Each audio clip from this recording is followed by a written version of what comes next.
From one of the most expensive zip codes in America, inside the one building keeping property values down, this is AirHamptons. I'm Bill McCuddy, and you are listening to Jim Turner, and that's appropriate because today, this building is a beatbox. We are talking music. Yes, music on the east end of Long Island, and what's happening to music all around the world. But pretty much just the east end of Long Island, but also around the world, but generally speaking, just the east end. We're going to hear about Norah Jones. We're going to hear about Amy Mann. We're going to hear about a lot of great talent coming out here, some of which is already sold out. How is your July going so far? Is it hot or is it not? Thank you, Jim Turner. Well, I guess my brain is already fried and it's only the first week in July. I'm Bill McCuddy. This is, as we said, AirHamptons. And I want to start the conversation about music out with a guy that I'm privileged enough to know. If you don't know the name Ron Delsner, this is the guy that basically started concerts that were promoted by sponsors and brought to the masses. It started with a little-known beer you've never heard of, probably, called Rheingold. And it started at Wollman Rink in New York City. All of this is chronicled in a new motion picture that opened last month. Actually, I had the pleasure of seeing it a long time ago at the Hamptons Film Festival as part of their summer doc series. But what's exciting about it, and you can, as you're listening or watching this, probably go rent it online now, it's streaming. What's exciting about it is it has a window into a world of how artists like Kiss, artists like Simon and Garfunkel, if you've heard of, and even people like David Bowie, were already talented, but just needed somebody to open that door for them and bring them in. A movie that I highly recommend wherever you can find it, called Ron Delsner Presents. It's called Ron Delsner Presents because that's what it said at the top of every poster and at the top of every ticket and the top of anything that he did. How did he begin? Let's take a look at the very early years of Mr. Ron Delsner in this first clip. I was born on July 15, 1936, in Astoria, Queens. My sister and I, she was younger than me, 3 years younger, my parents took us to Broadway shows. The circus was pretty big. We always see the Ringling Brothers Circus in Madison Square Garden. And they had these sideshows downstairs, the tallest man, the lady with the tattoos all over her body, Turtle Man, he had skin was like a turtle, freak shows, that's what they called it. And you could smell the elephants. We tried to capture these shows in the basement. And this was really my first go at show business.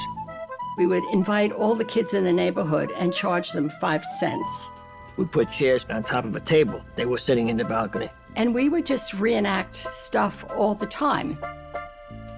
Well, I was kind of the flunky dancing around. You do this, you do that. He always played the role of the promoter. He's always been a promoter. He always has been a promoter.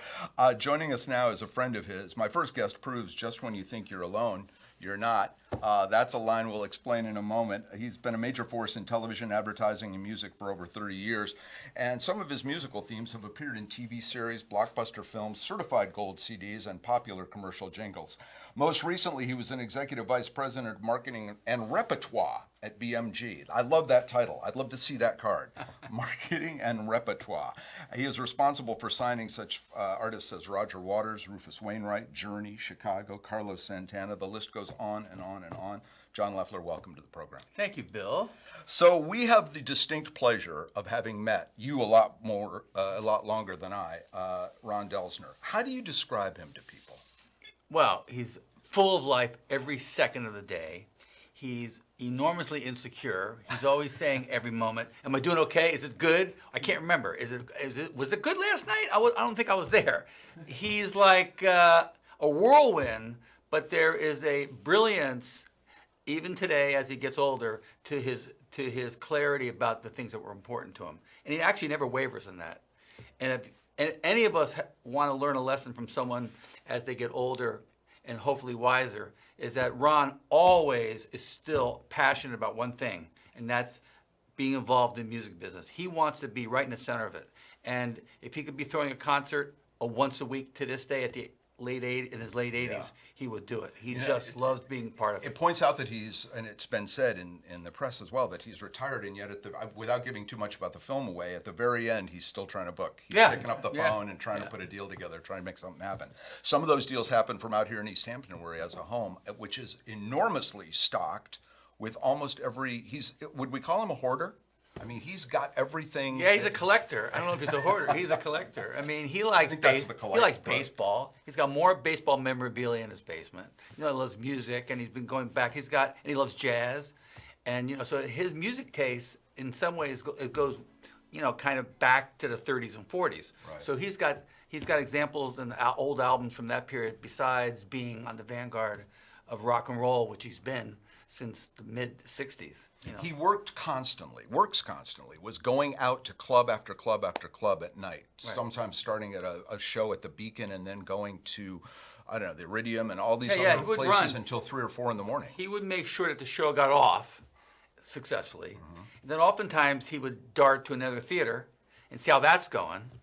And then he'd come back and, you know, and congratulate the artist who was performing and then go back to a third stage sometimes. I mean, he was constantly going. He told me once one reason why he always wanted to be there at the end, because in the beginning he never trusted whoever was, they would get paid at the end of the show.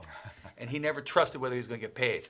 So he's standing right there for whoever was taking the Colonel tickets. Tom and Parker for everyone that he was he working wanted to with. make sure the money was in his hands before he left the theater. And I don't think that's changed. I think he loves that. Did he have a good ear for music? You're a musician. He wasn't.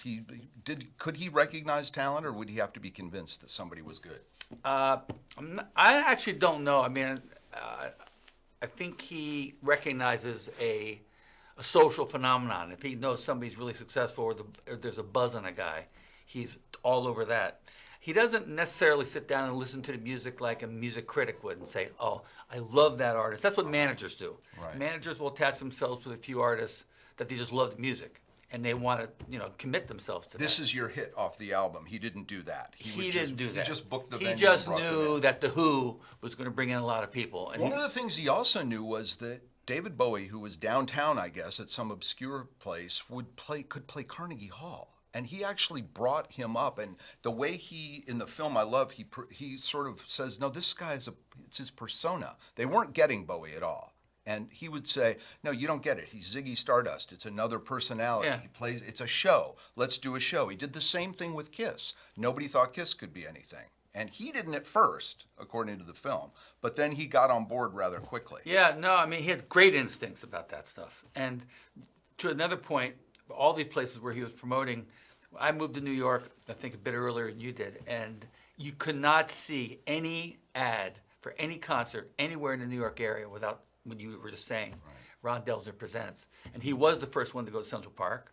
He was the first one to go to Jones Beach. And he was doing Carnegie Hall. And occasionally for big bands, you'd see it, Ron Delzer Presents Madison Square Garden. So he had his hand in everything. And he was a happy camper when he was working that hard. He really, really loved it. The country was kind of divvied up like the mob. I Yeah. mean, they had the 5 most powerful guys that booked different regions, and there was another guy in New York that was doing it, and basically he ceded to Ron after a while and said, okay, you're in charge now. You're running everything. And Ron said, I knew I always was, but now it's official. Now it's obvious. Yeah. Yeah. No, but there's another documentary called The Promoters where Ron is in as well. That came out a couple years ago. I'm not sure it's been widely seen, but they divided it just like the old school mafia. You got Chicago, Right. You got Memphis, you got Washington D.C., you got Philly, you got New York. Speaking of musicians, we should make the point that Jake Sumner, who is the son of Sting and Trudy Styler, is the director here and has really great access to Ron. I mean, Ron looked like, I wouldn't think he'd sit down long enough to be available to make a movie. And a lot of it is following him around. But some of it he's actually sitting down and talking. He can be wildly reflective if you get him in the right moment. He's one of my dearest friends, and my wife and he they have a great friendship. Right. Debbie and Ron just adore each other, And He'll often take her to a concert. He'll say, "Look, so and so's in town. Do you want to come with me?" And then they go backstage. yeah, and even I mean, we've been together, 26 years or something like that. Way before that, actually, Ron would take Debbie to a concert when she knew she was by herself in the city.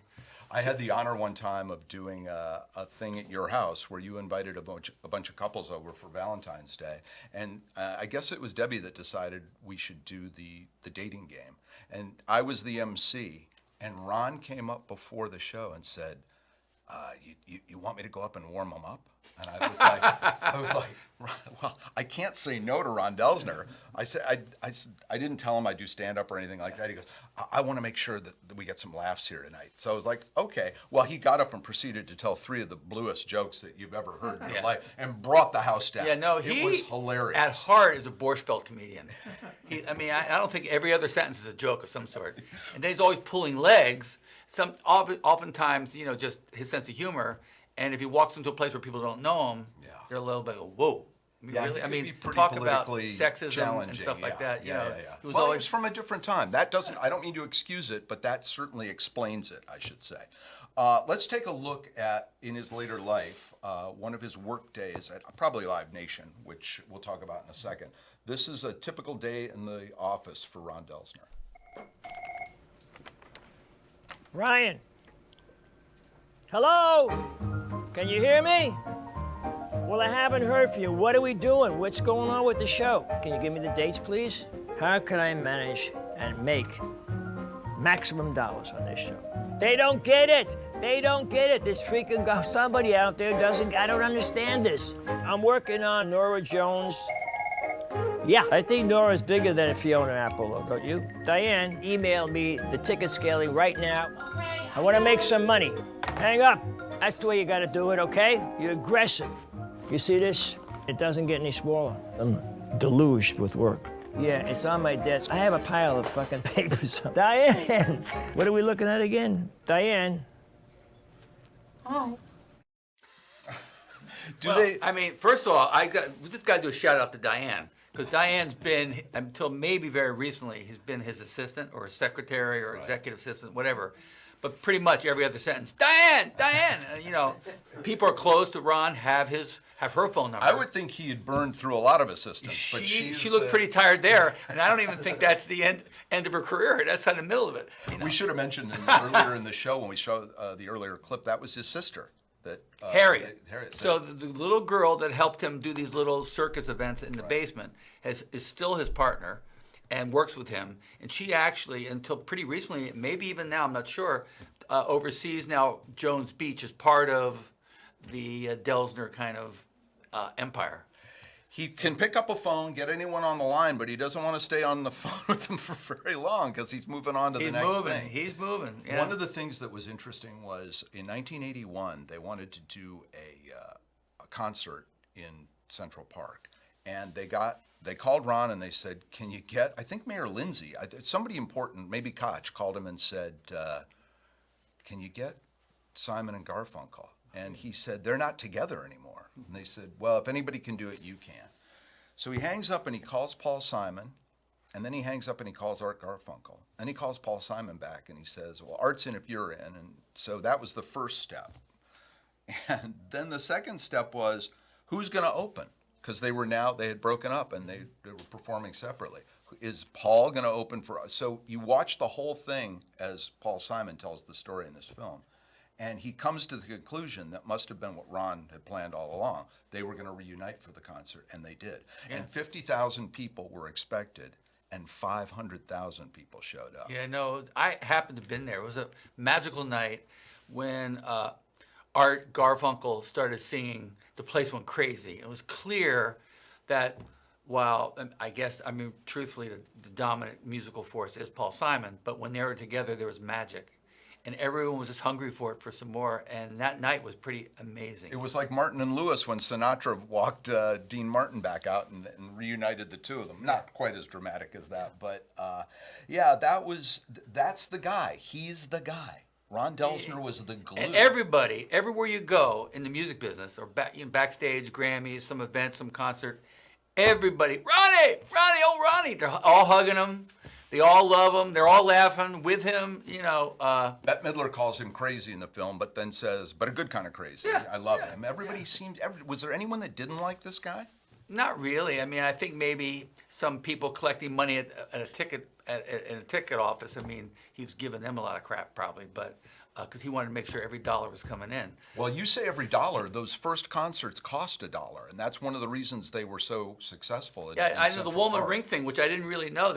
I also heard later in the film that he was 24. Yeah. When he got actually the contract to be able to do events in And Woolman goes Ring. to a press conference with all the city officials. Amazing. And the mayor says, and Mr. Ron Delsner will be running the whole program. Amazing. I really And didn't know that. They cut to him, and he's like a kid. And he's the guy that went to Rheingold and Right. went to Schaefer Beer and stuff. Right. But the thing is, he told me when he was even younger that he would spend summers. I don't remember who he was working with or how it worked exactly, but he was driving a station wagon, going from regional towns to regional towns in support of one or two bands, and just collecting money right then and there. So he learned the business from the very beginning, right before big promoters did concerts. Well, let's talk about big promoters, because Live Nation comes along, offers him some money, and some of his colleagues see this as kind of a sellout. But he says, I was tired of fronting my own money all the time. He was actually putting up the dollars, and I think we're going to meet someone a little later in the program who can talk about whether it's still done that way.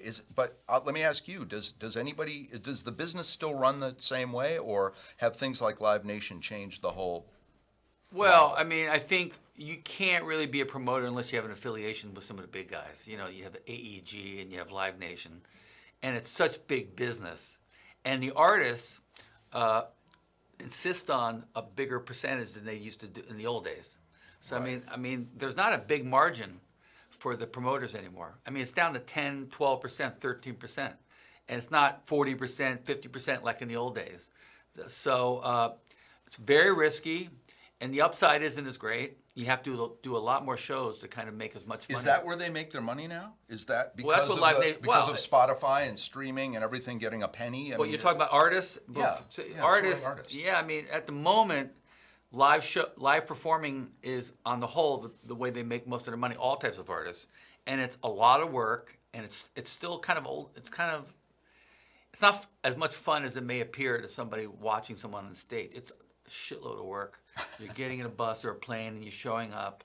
And as a lot of the legacy artists that I work with, who are in their late 70s and 80s even, I mean, they're exhausted. I mean, they're wealthy. They've made a lot of money through their careers. But to get out there in front of people and perform, it's a lot of work. Well, let's talk about that for a second, because I said your title of Marketing and Repertoire, and that really does mean you meet with artists that were part of BMG's family and say, let's go back and look through your catalog and reposition it in some way. Of that, if we had their old catalog, we would do that. We had a whole division that would reissue older albums and remarket it in some ways. And then there was a lot of those artists that I worked with also wanted to do a new album. So then how do you make Carlos Santana as relevant today, even though everybody loves him, in 2019, for example, than you did when his greatest albums were coming out maybe 15 years earlier. So there's always kind of, and I loved all these guys. I mean, for musicians to have survived that long and be relevant and keep writing songs, I mean, they're really special people. They're really blessed. They're really creative. What about the residencies in Vegas? So Katy Perry, I think they just threw the towel in. They'd had her for 3 years, and the first, I think Caesars has her, made a big long deal with her in residency, and she was selling out the first year, doing okay the second year, and nobody was coming the third year. Yeah. Is that residency thing going to play itself out? I'm sure the residency will work, but it won't be as long. You can't bet on that anymore. People have short attention spans, shorter than ever before. And yeah, I mean, I remember after COVID, a lot of the really big bands who had been filling arenas constantly thought that there'd be such a hunger that people would come back. I'm not going to mention names, but after the first 4 or 5 months, suddenly they weren't selling tickets. And they went from expecting 40,000 people in this big stadium to 10,000 people, and then down to 4,500. Still wonderful, or smaller theaters, because people are just hesitant to go to a big show unless it's really the band they love. And they're much more selective, and the tickets are more expensive. So, way more expensive. Do you like the way we're finding new talent today? American Idol, a YouTube video. I mean, are you finding No. real talent there, or is that? I mean, it's a whole. That's another show. I can't go into it now, but I will feel that emerging artists, which is something I really believe in, and developing artists, less and less professionals and experienced musicians and producers want to put their time in because it's very time intensive, and it gets harder and harder to make money. The basic model of the music business right now is somewhat broken, and streaming is not a replacement for selling albums, as everybody knows. And that's why everybody's trying to perform as much live, but there's going to be a lot of new kind of combinations of new digital delivery systems where artists' music can go directly to you as a fan and not even go through a label. And there's going to be new ways of kind of artists marketing themselves. But that's another show. But I spent a lot of time on that, thinking about what the future is going to be for new artists and new music. Last question, and I want you to stick around because I'm going to bring Brian Kelly in, who is a promoter and a producer and is doing some great work here out in the East End this summer. But Taylor Swift buying her catalog back, good idea? Yeah, well, it's obviously really, really, really important to her. That's right. Can she make money now? Can she off of that, or has she spent so much for it that it'll take years and years and years? It will take years and years and years. I mean, whatever the multiple she paid, and maybe her catalog. I really don't know anything about the numbers, but I can't imagine her like say her catalog's worth $20 million a year, and that could be an exaggeration. That could be grossly less than she makes. I don't know. And something like the Beatles catalog that so famously got sold to Michael Jackson, Yeah. That's a misnomer because it wasn't the entire thing, but a big chunk of it. Is that worth a lot more today than it was when Michael Jackson bought it? I mean, do those intellectual properties and those catalogs and they just get more and more First of all, valuable? you just can't say yes or no. Every situation is different.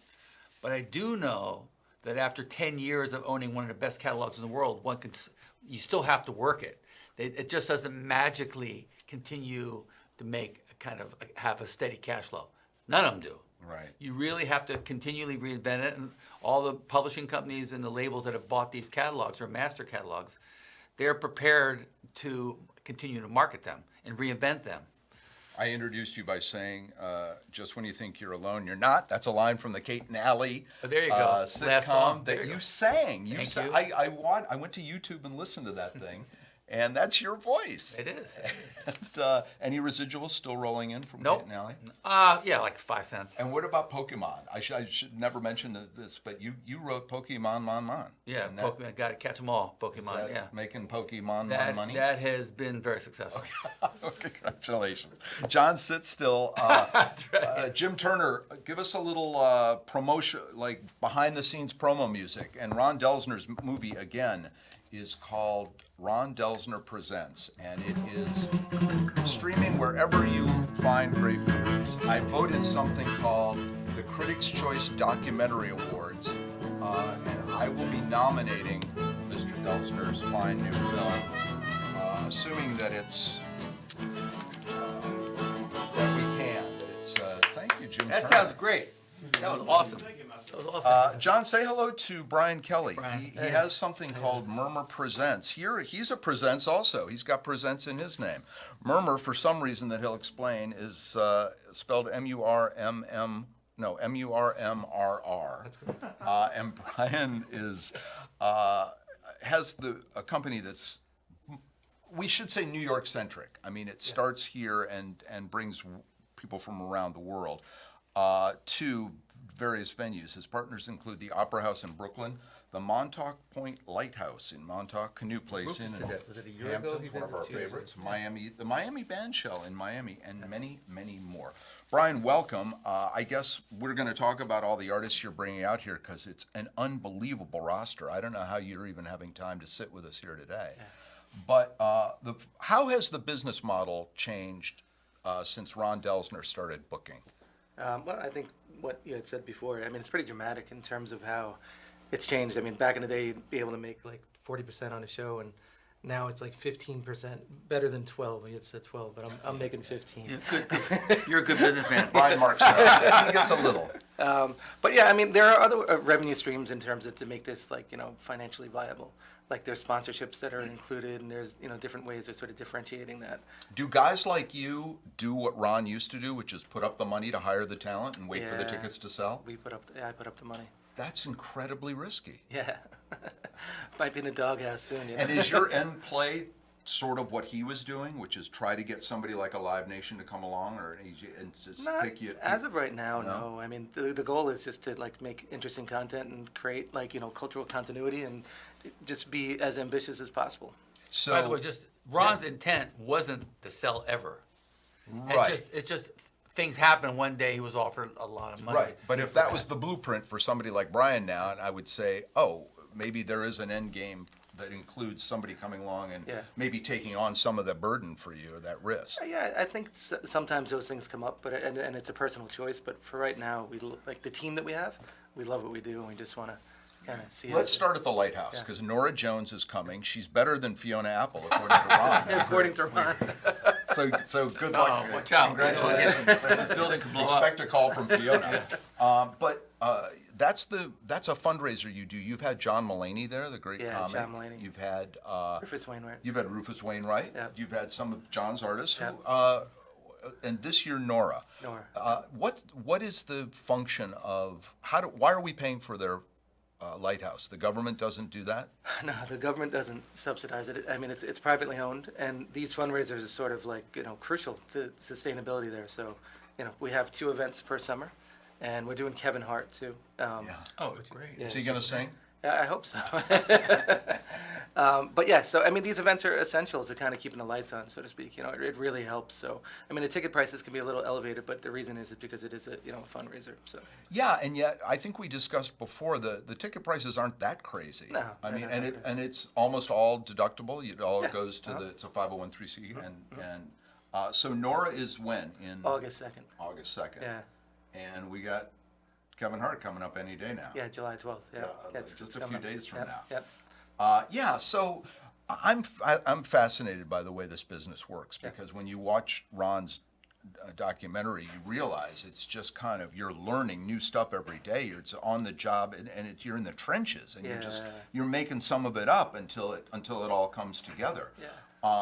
How did you get involved in this? What was your beginning? Oh gosh. I mean, I guess I've always loved music, right? And I kind of have an interest in like all arts, right? And I was teaching at one point at a university, and I had this idea with another musician friend of mine to start to activate underutilized spaces. And we were first looking at like synagogues and warehouses and things like that.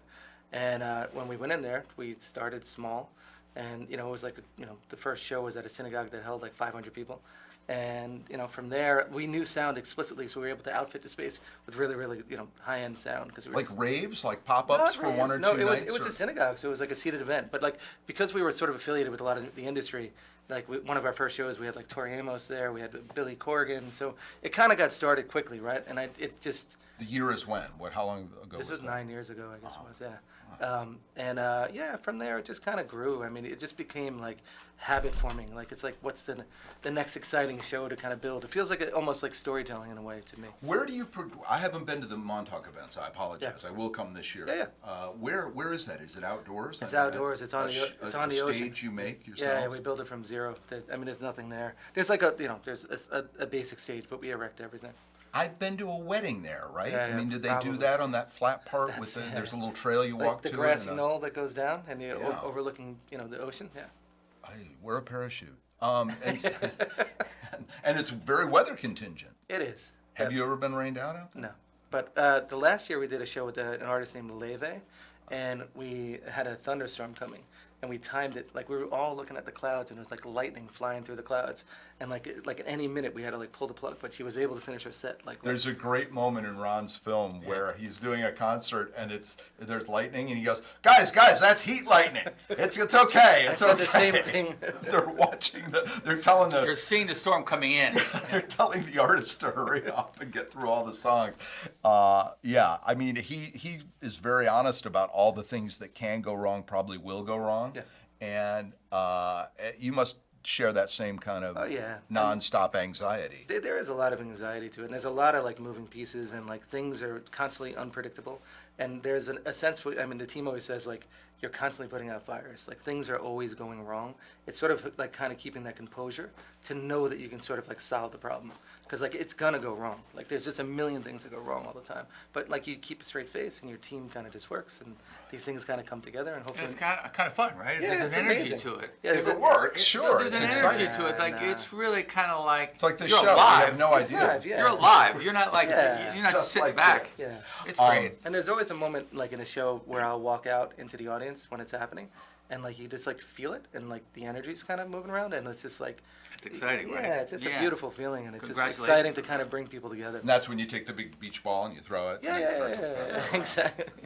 Listen, John, this is the guy that's bringing Amy Mann, Graham Nash, the Gypsy Kings, Buena Vista, to Canoe Place. Explain how that came about.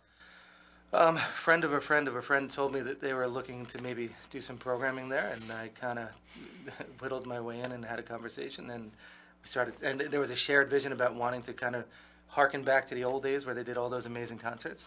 Yeah, and then- Count Basie, they've had Lucy and Desi. And, Yeah. And so the idea was to sort of resurrect that, that energy there, and in a ballroom. that in a they- ballroom, yeah. And that they fit out with state-of-the-art stuff. yeah, so like we helped kind of like coordinate some of the sound system that's in there and made it so it's like it's rider ready, so we can bring some of these like high-end artists to play there, because they wouldn't play there if it wasn't, the sonic production wasn't up to scale, so to speak. You mentioned Kevin Hart. I know you're doing comedy there as Yep. well. Mark Norman's back. He sold out last year. Mm-hmm.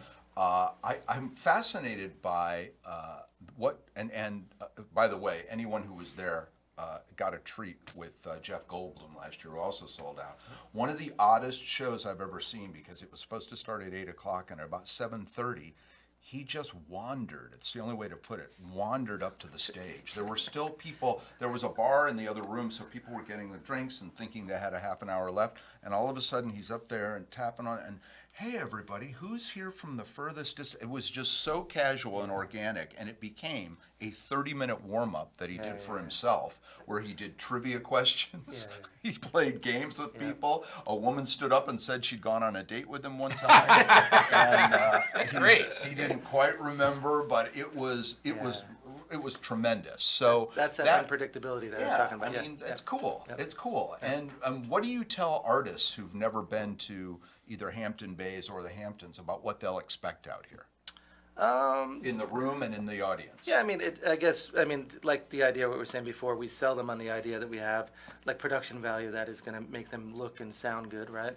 And then in terms of just the area, it's the Hamptons. People love being out here. They love the beach. They love, the atmosphere, and so it's a. Do rich people laugh differently? They do. Yeah. Yeah, when they're told the right Yeah. jokes. I do a thing in my act about how they laugh like an old car trying to start. It's like, yeah, that does well. So who are some of the other people coming out? So we say Guster and the Mountain Goats. I'm excited about that. Guster is a great Americana indie band that, plays to a national audience. Have you heard of Guster? Because I hadn't, and then people are coming up to me and saying, Yeah. "You go to Canoe Place, right? Can you get me into Guster?" Yeah, Guster's a popular one. That's They're great. playing John Central Park. Volpe, who has been on this show and helped co-host it many times, was like, of all your acts, she's like, "Can you get me into that?" Yeah. And the Gypsy Kings people love. Yep. Gypsy Kings love. Who else we have? We have Modi for comedy. We have David Cross for comedy. David Cross is fantastic. Yeah. Arrested Development, and just dry as a bone, and really, really funny. Yep. Yeah. Yeah. Hey, listen, break a leg, both Thank of you you. guys. Congratulations. Thank you very much. Yeah, no, I have to say congratulations what you're doing, especially Canoe Place. That's awesome. Thank you. I really Yeah, I mean, there are a lot of venues. The quality of artists that you have, I mean, I saw the whole breakdown, and a couple of them are really favorites of mine. Awesome. And for you to have that going consistently for most of the summer is great. I'll get you on the list. Come Thank to you. the show. Thank you. Good. That's what I wanted. That's what we do here. Hey, play these guys out. This is summer in the hot Hamptons. A little Irish fiddle tune. Oh, okay, for, sure. Brian Kelly. We talked about it out in the parking lot. Okay. I wish we rehearsed this. We never do. My thanks to John and Brian. Thanks so much for dropping by. Sure. Hey, nice meeting you. From Summer Sundays were made for mindless entertainment. This is AirHamptons. I'm the perpetually mindless Bill McCuddy, accompanied as always by our one-man grand band. That is Mr. Jim Turner you're listening to. And here is, welcome back. There he is. Boom. Thanks, Jim. Joining me now is Josh Gladson. Josh, welcome to welcome to your office. Thank you. We record this at LTV, and your office is just down the hall. It was a long commute. So it was tough. Yes. We're lucky to have you. Did one of the interns actually carry you in? Is that Yes, what and they stopped in the restroom facility along the way. Okay. This will all come out in HR.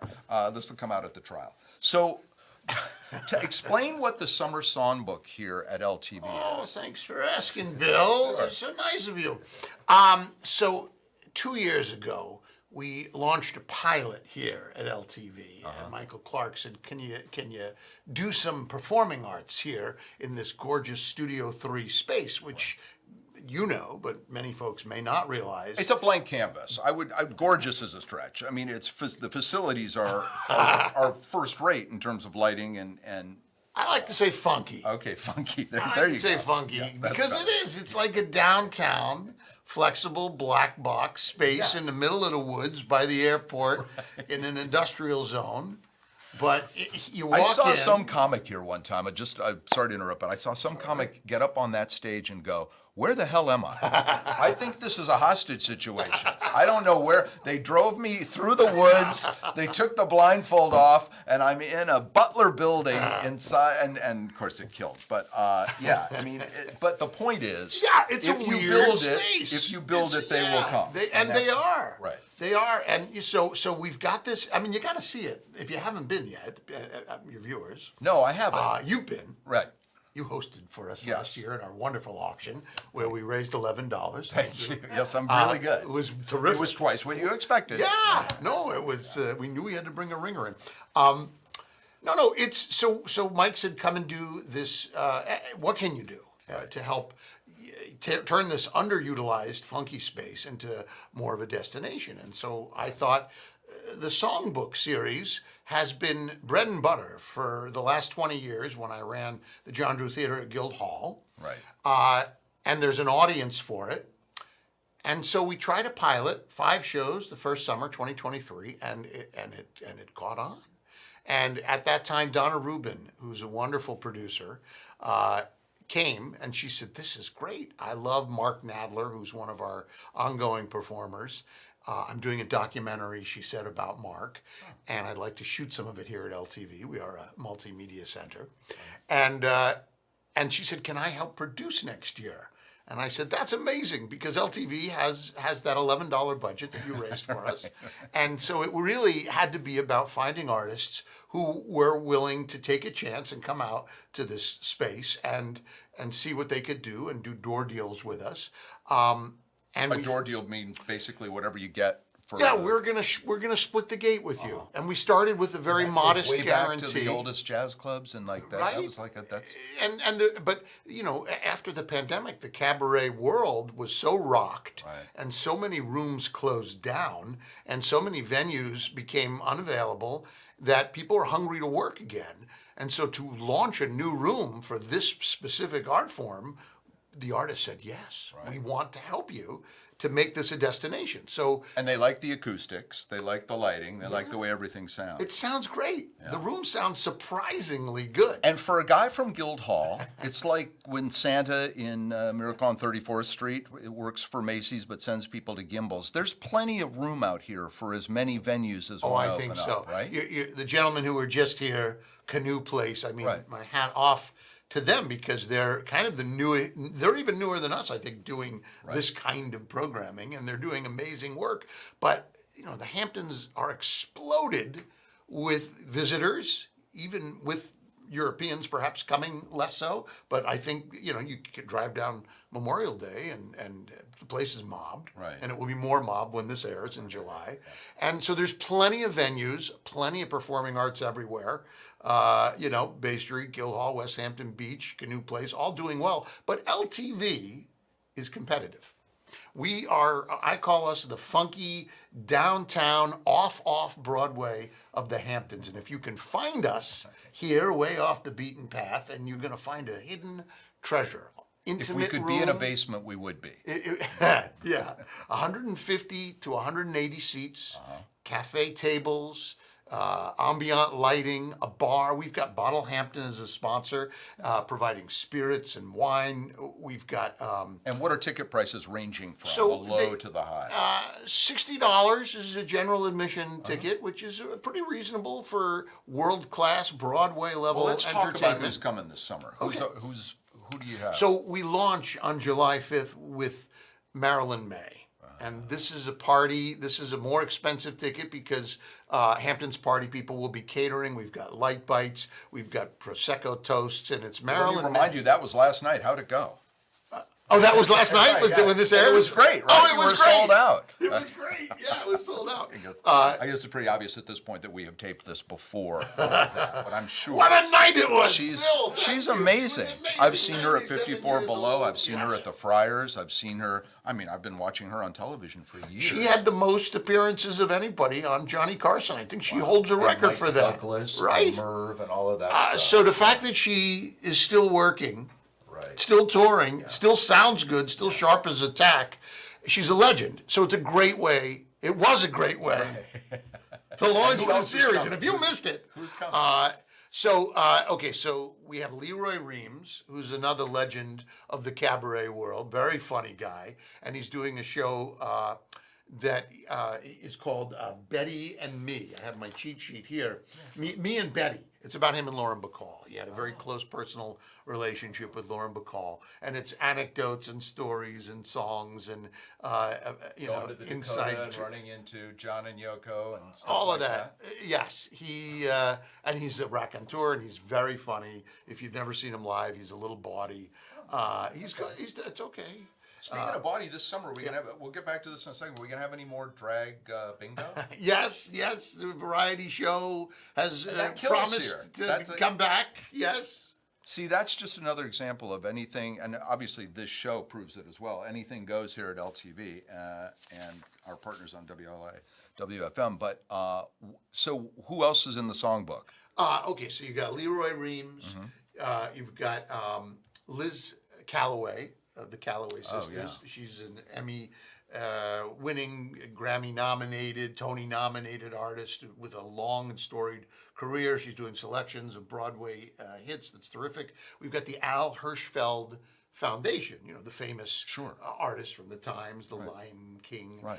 Liza and everyone. everything, and the daughter Nina. Yeah, So Nina. they're bringing.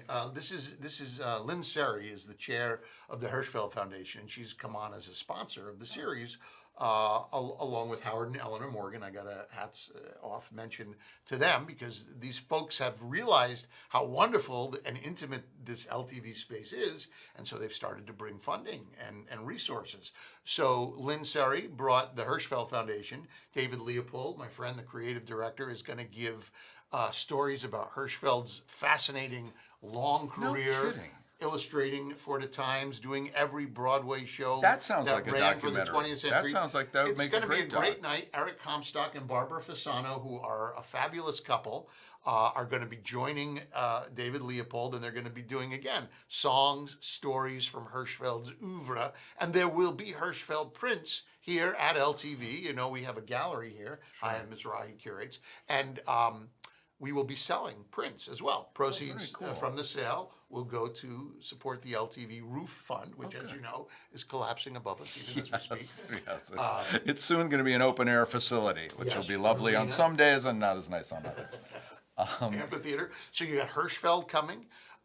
You've got Eleanor and Howard Morgan. Howard is the chair of the Mabel Mercer Foundation, and the Mabel Mercer Foundation is the foundation that supports this art form, songbook in America, the Broadway legends, keeping this art form, uniquely American art form, alive. You They do did the it a couple of cabaret months ago convention. at the Triad. You Yes. did as a preview to the summer, like your Yes, trailer. we did. We have most of the artists that are going to be here this summer. We're at the Triad, each doing 2 or 3 numbers as a little friend raiser. It was terrific. My co-producer Donna Rubin put that all together. Yeah, but I mean, you mentioned COVID, so I'm going to bring it up. Sure. That seems like something could have wiped out cabaret just completely. I mean, did a lot of those venues close? Yeah, I believe a lot of them did close. 54 Below is still going strong.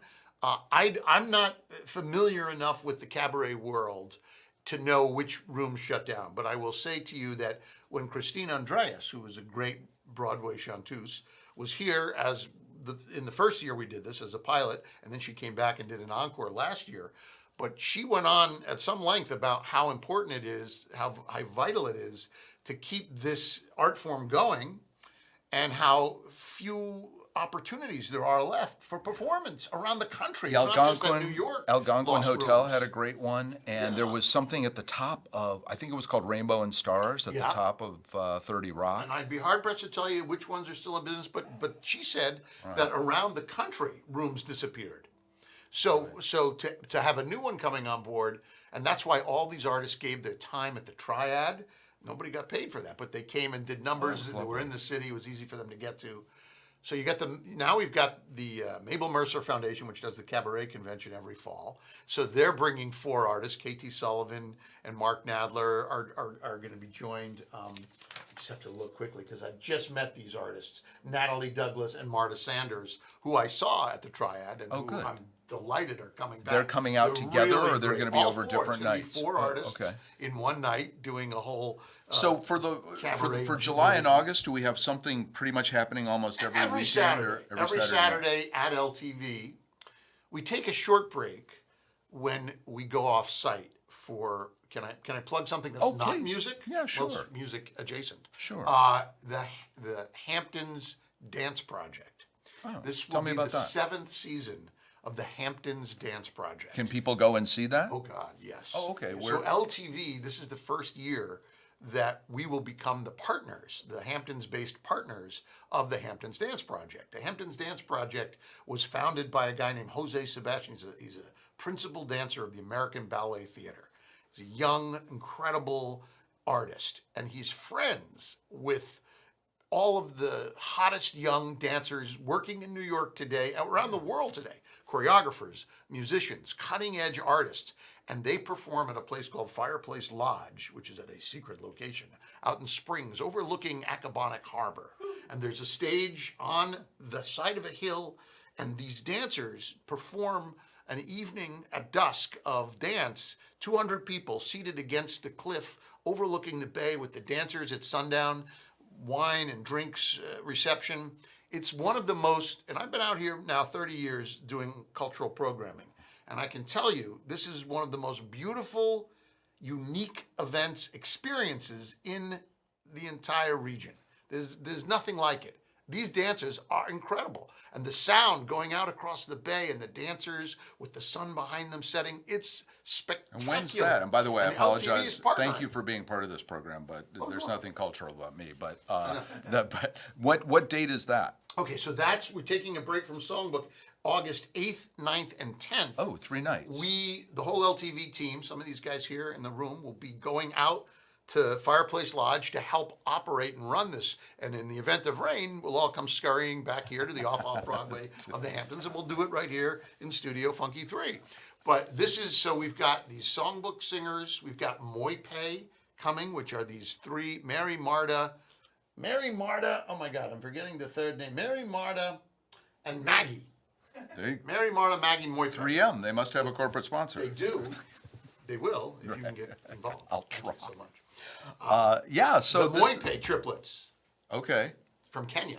Wow. They sound like angels, man. Really? They're incredible. Okay. They're incredible. All I right. didn't believe it. And then, so they're our I'll bring final Ron act. Delsner. He'll sign them. Oh, he'll want to sign them all right. Ron will be chasing them if I know Ron. They're beautiful. They sing ethereally. And they're going to be the final act on August 30th. Oh, so you're going to do different acts each night? Of the song. Oh no, that's a each songbook. Saturday. Yeah. But the So- dance thing you were yes, describing that's over 3 nights is going to be the same program so that's for the those same 3 nights. program with about 20 different dancers from the best companies, ABT principal dancers, but they bring in all their friends from the dance world. For them, it's a big party. They stay in a All couple of of this, group I'm houses. sure, at ltveh.org. ltveh.org. You can get tickets. Now this event at the Dance Project Yeah. sells out every year. And we are really lucky that they chose us to be their partner this year, because this is going to elevate LTV's profile in the cultural community. So, but they've been doing it at this little hidden area every yeah, year for this the. is the seventh This is season. the first I'm hearing of it. They were with, Damn it! Why wasn't I told? I don't know, but now you know. Now you're going to be there, man. You're going to love it. You're going to absolutely love it. I'm gonna absolutely be You there. gotta go. What else is happening here this summer? Okay, so Mike Clark, who, as you know, is a huge blues guy, rock and roll guy, Right. he has curated the East End Underground live concert series. And this is an offshoot of Channel 20 LTV, which you should all be watching. This isn't like Dan's Subway. This is a real underground thing. This is yeah, that's right. Well, underground in that it was created by Mike to showcase artists that are off the beaten path, I guess underground in some respect, but all of whom are somewhat connected to the region. Either they're from East Hampton, Southampton, Hampton Bays, Riverhead, or they're from Long Island. A lot of them are emerging talent, young artists, up and coming. Jody Gambino's producing a series in the fall. That I'll go kind of anyway. No, Jody works on this show. this. That's him laughing. Right? Giving him a shout out because he's right there. But Mike has put together a great series. Blues artists, Little Toby Walker is going to be here later in July. Corky Lang, who is the drummer from the Woodstock era band Mountain, No kidding. Mississippi Queen. Right here on our stage. Yeah, he'll be back here. He did a summer show last year. All kinds of exciting, interesting rock and roll. We've also got a World Voices series, which is world music. In June, we had Hiroya Tsukamoto, who is a Japanese guitarist and storyteller. He was here back in June. It was a wonderful show, I'm sure. But we've got more World Voices programs coming up. But the East End Underground is really worth checking out because of the Is that a real regular East thing? End Is breath. that on Thursday nights, or is that on a regular? It's peppered across the summer. Okay, so East End Underground. East End Underground live concert series. You can go to our website and you can sort of see everything is up as a poster on our marquee. Now, Jody on and our his website. guy, they play everywhere, but they also play here. So all the East End Underground stuff happens here. It's not on location. Yeah, no, it's here. The here we're talking about is LTV in Wainscott. If you're just joining us, where you been? We're talking music, and LTV is where we produce this program. If you're listening on WLIW-FM, thank you as well. We're talking about a summer of sound, and it's all happening out here. It's from Hampton Bays and maybe beyond, all the way to Montauk. We've been listening to Kevin Hart coming out, Nora Jones, Amy Mann. Do you have Tova coming this summer? Interestingly enough, Tova Felch, who has been here before. As a marquee name for our series last year, Hampton Summer Songbook's first year. That was the official year. She's going to be back. There's an event coming here, which is at the last week of June. You will have missed it. Oh, Oh, right, Yeah, of course, sorry. this is July. She's probably Tova busy was just shooting- here Okay. for a week in a new play called Windows, produced and directed by Mitch. Oh, I missed that. Yeah, that was gonna be. That is great. You should have seen it. 7 performances. Chris Noth from Sex and the City was in it. Oh. But if you missed it, you have a chance to. Tova's great. Yeah, she was great. She just watch any old Law and Order, and there's only 2 of them she wasn't in. Hey, Josh, don't go away. That's Josh Gladstone. He's the artistic director here at, and he's also. Can you talk a little bit about Hamptons Jazz Fest. My friend Claes Brondal, who runs that organization, is a partner. Thanks to John Olkin, our board chair, has crafted a wonderful alliance between us and the Jazz Fest. Yeah, this is And crazy, 6, too. They're great, and we've got 6 of them here under our Bay corroding Street roof. Theater, also the church, Masonic Temple, Hampton Library. This is right up Brian Kelly's, because it's just found spaces that 4 they're doing. piano shows at LTV in July and August, culminating with Bill O'Connell, who is also the curator of the series. Great jazz pianists from around the region, Why New does York. Mrs. McCuddy not like jazz? What's wrong with her? Well, I maybe mean, it's like cilantro. Some people love it and some people don't. you can right? drag her here, can't you? I mean, you're the man, drag her to culture. Pretty sure that's against the law. Oh, More at www.hamptonsjazzfest.org. Before we go on a hot summer night, go ahead and play us out there, Jimmy. This is according to InsideHook.com. I told you we're going to talk about what women want men to wear this summer. If you had a bad 4th of July weekend because you weren't wearing the right stuff, you need to wear chic prints, a sleeveless top. I'm not doing that, like Pedro Pascal wore at the Cannes Film Festival. High-waisted pants like Seth Rogen on The Studio. A good-smelling summer cologne like Tom Ford's D'Amalfi et Parfum. And Tom Ford, I know you live here in a very expensive house. You could help be one of the sponsors that comes here as well. Quality sunglasses, women can tell the ones you bought at 7-Eleven, according to these folks. Camp collar shirts, which is what Josh has on. Use him as a role model instead of me. I am a fashion plate. Most importantly, the last word on our summer of music, closed-toe sandals like the Birkenstock Bostons. Women don't want to see your feet. Our feet have to travel now. On behalf of Jim Turner and all of us here at LTV, and if you're listening on WLIW-FM, this is AirHamptons, and I'm Bill McCuddy.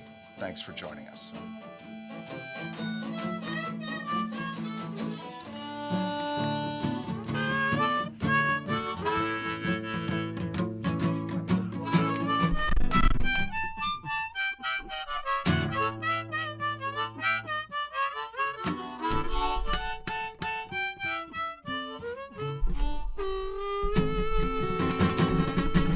Tell me how